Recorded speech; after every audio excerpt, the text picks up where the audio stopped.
The former director of the National Counterterrorism Center calls ISIS a potential threat to America in the future. Matt Olsen spoke last night on my PBS program in his first major interview since resigning. Olsen says an estimated 15,000 foreign fighters have joined the terror group, also known as ISIL. He said those fighters may bring ISIS to this country someday.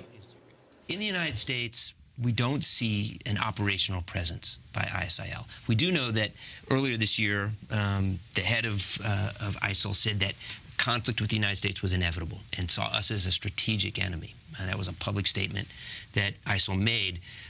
So they see that as a longer-term threat, and that's why I say it's a potential threat to us. Now, I need to say that the one issue is foreign fighters. We know that there are Americans that have traveled to Syria, some of whom have fought alongside of ISIL. How many you think?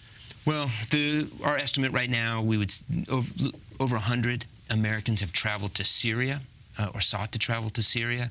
And we know who they are, and we know where they are. We know who they are to some degree. And we know that they haven't tried to come back so far. So, some have come back. Yeah. Some of that. So we keep an eye on them when they come back. And we keep an eye on them. National Counterterrorism Center was set up after 9/11 to have federal agencies share information about terror threats. That's somewhat reassuring that they are keeping track of the people. And absolutely, that was the thing that would surprise me, how much they know about where they are. And I always feel they know more than they tell us. Yes. You know, while we're all speculating, we, the public, they know a lot more than they say. This is a very interesting young man. He also was general counsel to NSA. Ah, well, he knows a lot. That he's not telling us.